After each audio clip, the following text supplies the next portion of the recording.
Good morning दोस्तों, Pradeep education YouTube पर आप लोगों का स्वागत है। आज हम 3 अगस्त का करंट अफेयर क्वेश्चन आंसर देखेंगे। और टॉप 10 करंट अफेयर क्वेश्चन जो सभी एग्जाम के दृष्टिकोण से महत्वपूर्ण है। तो चलिए स्टार्ट करें। आप लोगों को क्वेश्चन दिए थे, उसी को कवर करते हुए आप लोगों को आज क्वेश्चन कवर करेंगे। टॉप 10 शुरू से अंत तक जरूर रहना है, बने रहना है। और इसका PDF भी मिल जाएगा, तो आप लोग आज फुल डिस्कशन भी होता है। तो चलिए स्टार्ट करते हैं कल के क्वेश्चन से। क्या क्वेश्चन था? किस देश के पारंपरिक चिकित्सा और होम्योपैथिक के क्षेत्र में सहयोग हेतु भारत के साथ समझौता किया गया? तो इसका आंसर जिम्बाब्वे है, जिसके बारे में हम कल फुल डिस्कशन कर लिए थे। लेकिन जिम्बाब्वे के बारे में हम पूछे थे कि इसके राष्ट्रपति और राजधानी क्या है। राजधानी हरारे हो जाएगा और राष्ट्रपति एसन डंगाव हो जाएगा। एसन डंगाव जो 2017 में राष्ट्रपति पद से स्थापित हुए थे। तो इसका आंसर जिम्बाब्वे का हरारे और राष्ट्रपति एमसन डंगाव हो जाएगा। तो आज का टॉप 10 अफेयर क्वेश्चन स्टार्ट करते हैं। कल का क्वेश्चन था, देखते हैं आज का टॉप 10 करंट अफेयर का पहला क्वेश्चन क्या है। उस भारतीय संतलज खिलाड़ी का नाम बताया जिसने स्विट्जरलैंड में आयोजित 2020 में बिल इंटरनेशनल चेस फेस्टिवल में सिल्वर मेडल हासिल किया। संदीपन चंदा, तेजस बाखले, पांचाली कृष्ण नागेश। बाहर में जो भी आयोजित होता है उसमें अगर भारतीय मेडल है तो बहुत इंपॉर्टेंट क्वेश्चन आता है। इसमें पांटा हरिकृष्ण इसका आंसर हो जाएगा। कहाँ आयोजित हो? स्विट्जरलैंड में आयोजित होता। ध्यान दीजिए, कहाँ आयोजित? स्विट्जरलैंड में आयोजित हुआ था। क्या नाम था? बिल इंटरनेशनल चेस फेस्टिवल नाम था। किसको हरा के? तो लोटसवा स्वेस्ट्रस को हराकर ये खिताब जीता था। कितना संस्करण था?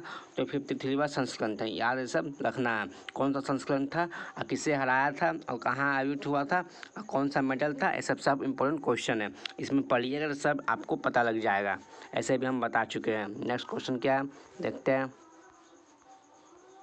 भारतीय खेल स्टार रजत भाटिया ने हाल में किस खेल से अपनी सेवानिवृत्ति की घोषणा की? मतलब संन्यास लेने की। Football, tennis, cricket, hockey. तो किसने?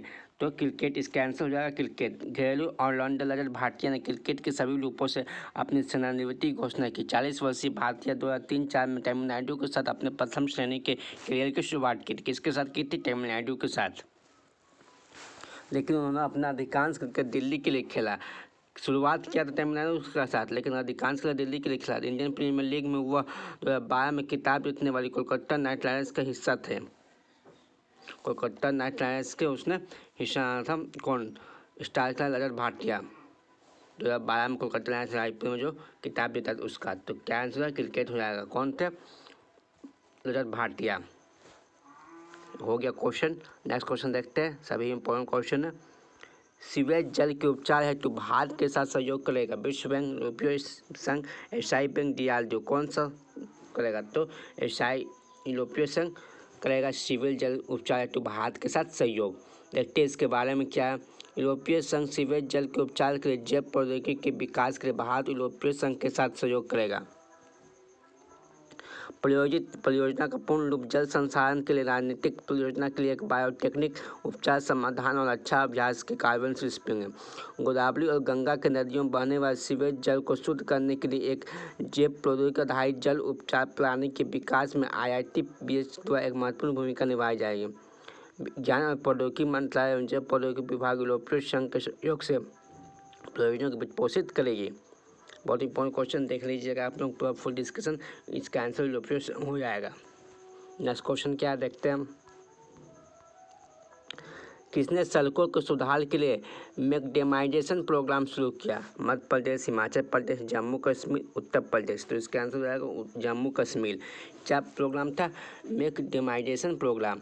आखिर इसके बारे में है क्या? जम्मू कश्मीर ने केंद्रशासित प्रदेश में सड़कों के सुधार के लिए ये योजना है मैकडेमाइजेशन प्रोग्राम शुरू किया। परियोजना का शुभारंभ उपराज्यपाल, वहाँ का उपराज्यपाल कौन? गिरीश चंद्र मुर्मू द्वारा किया गया।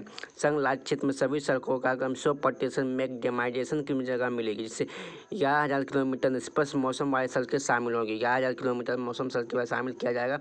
वहाँ का राज्यपाल कौन है? तो गिरीश चंद्र मुर्मू द्वारा शुरुआत किया गया जम्मू कश्मीर में, जिसमें कि 100% मैकडेमाइजेशन जगह मिलेगी सड़कों के, इसीलिए ये योजना शुरू किया गया। नेक्स्ट क्वेश्चन क्या? बस शुरू से अंत तक बनाना, सभी इंपॉर्टेंट क्वेश्चन हो रहा। ओरिएंटल इंश्योरेंस के नवनियुक्त अध्यक्ष सह प्रबंधन निदेशक का नाम बताइए। OP शर्मा, RK ऊर्जा, SN राजेश्वरी, PK और लुवालिया। तो क्या एसन लाजवेस्ली, क्या इसका आंसर होगा एसन लाजवेस्ली, क्या ओरिएंटल इंश्योरेंस नियुक्त अध्यक्ष। इसके बाद हम देखते हैं कार्मिक लोक शिकायत और पेंशन मंत्रालय ने एसन लाजवेस्ली को ओरिएंटल इंश्योरेंस कंपनी लिमिटेड का अध्यक्ष सह प्रबंधन निदेशक नियुक्त किया गया। Oriental insurance company limited OICL वे वर्तमान में new India insurance company limited के महाप्रबंधक, वर्तमान में कौन है वो, वर्तमान में इंडिया इंश्योरेंस कंपनी लिमिटेड के महाप्रबंधन के रूप में सेवारत है। वो अपनी सेवानिवृत्ति की तारीख तक 31 मई 2022 तक नियत पद पर काम करेगी। कब तक? 31 मई 2022 तक। ओरिएंटल इंश्योरेंस कंपनी लिमिटेड एक सार्वजनिक क्षेत्र और सामान्य बीमा कंपनी, इसका मुख्यालय कहाँ है? नई दिल्ली में। इस तरह पूछ सकता है कि ओरिएंटल इंश्योरेंस कंपनी लिमिटेड का मुख्यालय नई दिल्ली में। इस तरह से क्वेश्चन भी पूछता है, जो करंट अफेयर्स रिलेटेड रहता है उससे सर रिलेटेड क्वेश्चन पूछता है। नेक्स्ट क्वेश्चन देखते हैं हम लोग का क्या है। हाल में चर्चित नटेशा की मूर्ति किस राज्य से संबंधित है? पंजाब, गुजरात, राजस्थान, बिहार। तो इसका आंसर राजस्थान हो जाएगा। क्या? चर्चित नटेशा की मूर्ति, इसके बारे में देखते हैं क्या। नटेशा की मूर्ति राजस्थान के बलौली के घाटेश्वर मंदिर से संबंधित है। क्या? राजस्थान के बलौली के घाटेश्वर मंदिर से संबंधित है। ये एक दुर्लभ बलुआ पत्थर की मूर्ति है। क्या? बलुआ पत्थर की मूर्ति जो 22 साल बाद भारत लौट रही, जिसे 1998 में देश से बाहर तिरस्कृत कर लाया गया था। बलुआ पत्थर नटेशा की मूर्ति लगभग 4 फीट ऊंची है और 9वीं शताब्दी के अंत में राजस्थान के प्रतिहार शैली में शिव का एक दुर्लभ चित्रण है। नटेशा की मूर्ति के दाहिने पैर के पीछे नदी का एक सुंदर चित्रण दिखाया गया है, जो पहले हम लोग का था। 19वीं शताब्दी के अंत में यहाँ पर दुर्लभ चित्रण किया गया था। 1998 देश से चला गया था बाहर, अब आ रहा है 22 साल बाद लौट रही है। तो राजस्थान में क्या नाम है? चर्चित नटेशा की मूर्ति। नेक्स्ट क्वेश्चन क्या है देखते हैं। बहुत इंपॉर्टेंट क्वेश्चन है।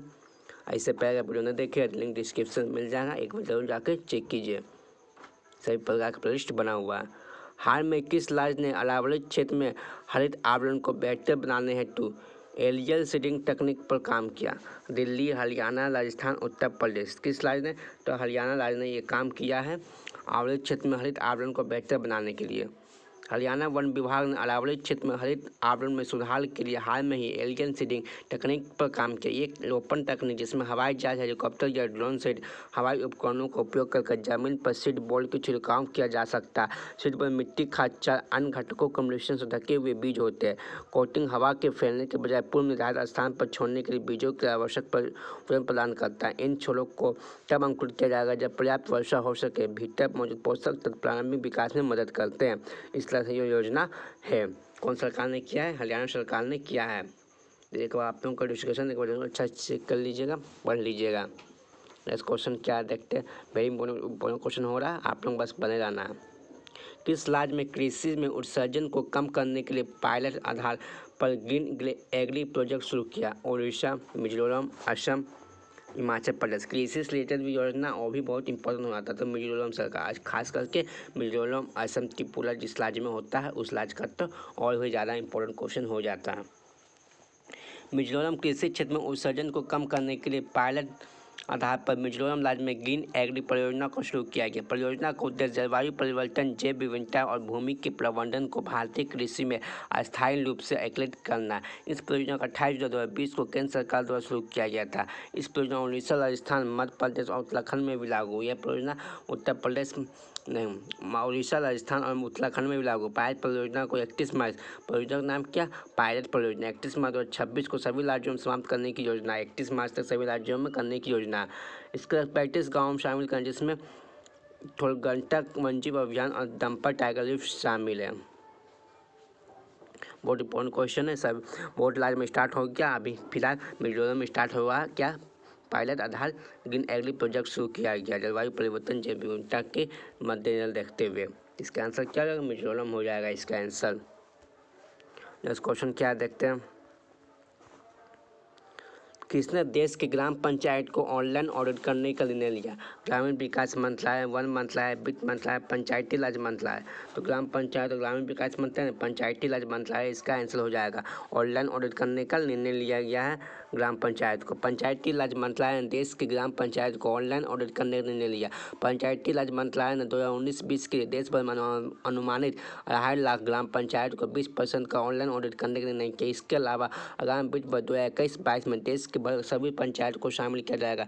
यह पंचायती राज मंत्रालय द्वारा शुरू की गई ई पंचायत मिशन मोड प्रोजेक्ट के तहत पंजाब इंटरप्राइजेज सूट में एक भाग के रूप में विकसित एक ओपन सोर्स ऐप है। ध्यान दें, इस बात पर होगा कि उन्होंने वित्त आयोग अनुदान का उपयोग कैसे किया। बहुत इंपॉर्टेंट क्वेश्चन है। पंचायती राज मंत्रालय द्वारा किया गया किस बात का जोर है? इंटरप्राइजेज सूट को एक भाग के रूप में विकसित किया गया और ओपन सोर्स पर ऐप है। क्या ओपन सोर्स ऐप है? नेक्स्ट क्वेश्चन क्या देखते हैं। वेरी वेरी इंपॉर्टेंट क्वेश्चन हो रहा है। एशियाई विकास बैंक ने कोविड-19 के खिलाफ भारत की लड़ाई में समर्थन करने के लिए कितने ऋण स्वीकृत किया है? 2 मिलियन, 3 मिलियन, 5 मिलियन, 10 मिलियन। तो कितने मिलियन स्वीकृत किया गया? 3 मिलियन स्वीकृत किया गया। क्या एशियाई बैंक ने विकास बैंक ने भारत की लड़ाई लड़ने के लिए? इसके बारे में बताया। एशियाई विकास बैंक ने कोविड-19 के खिलाफ भारत की लड़ाई के समर्थन करने के लिए एशिया प्रशांत आपदा प्रतिक्रिया कोष से भारत को 3 मिलियन यानी 22 करोड़ रुपये के बराबर अनुदान को मंजूरी दी। आपात स्थिति के दौरान बैंक सरकार को समर्थन करेगी। एडीबी ने कोविड-19 सक्रिय प्रतिक्रिया और व्यय सहायता कार्यक्रम के तहत भारत को 1.5 मिलियन और प्रदान किया, जिसका उद्देश्य महामारी और आर्थिक रूप से पिछड़े वर्गों सामाजिक सुरक्षा तत्काल प्रतिक्रिया प्रदान करना और सहायता करना। आर्थिक रूप से पिछड़े और वर्गों सामाजिक सुरक्षा के लिए सहायता प्रदान करना 3 मिलियन सहयोग राशि के द्वारा एशियाई विकास बैंक के द्वारा। वेरी इंपॉर्टेंट क्वेश्चन किसके द्वारा? एशियाई विकास बैंक के द्वारा। नेक्स्ट क्वेश्चन देखते हैं हम लोग का क्या है। टॉप 10 के आखिरी क्वेश्चन। उसके बाद एक क्वेश्चन आप लोगों को कल दे दिया जाएगा, उसको कमेंट में लिखना रहता है। बबीता फोगाट किस राज्य में खेल के उप निदेशक के रूप में नियुक्त किया गया? पंजाब, दिल्ली, हरियाणा, राजस्थान। तो बबीता फोगाट कहाँ की? हरियाणा था। हरियाणा के राज्य में ही उसे खेल के उप निदेशक के रूप में नियुक्त किया गया है। हरियाणा राज्य सरकार ने अंतर्राष्ट्रीय पहलवान बबीता फोगाट को अपने खेल और युवा मामले विभाग में उप निदेशक नियुक्त किया। कविता देवी को भी इस पद पर नियुक्त किया गया। किसे? कविता देवी को। वो एक कबड्डी खिलाड़ी। बबीता फोगाट को भी, कविता देवी, दोनों को। वो एक कबड्डी खिलाड़ी। वो भारत के राष्ट्रीय कबड्डी टीम के सदस्य थी। वो भारत के राष्ट्रीय कबड्डी टीम 2 को किया गया। किसे किसे? बबीता फोगाट और कबड्डी खिलाड़ी को कविता देवी को किया गया उप निदेशक के रूप में नियुक्ति हरियाणा सरकार के द्वारा, क्योंकि वो हरियाणा के ही थी इसलिए। नेक्स्ट क्वेश्चन क्या देखते हैं। आज का टॉप 10 करंट अफेयर क्वेश्चन से कंप्लीट हो गया। क्वेश्चन, विश्व स्तनपान सप्ताह प्रतिवर्ष बनाया जाता है। कब बनाया जाता है? 3 से 8 अगस्त, 1 से 8 अगस्त, 3 अगस्त को केवल कि 4 अगस्त को केवल? आप लोगों को कमेंट में बताना है। विश्व स्तनपान सप्ताह प्रतिवर्ष कब बनाया जाता है और इसका इस बार का इसका थीम क्या है? वेरी वेरी इंपॉर्टेंट क्वेश्चन सब ये है। तो अभी के लिए फिलहाल इतना ही।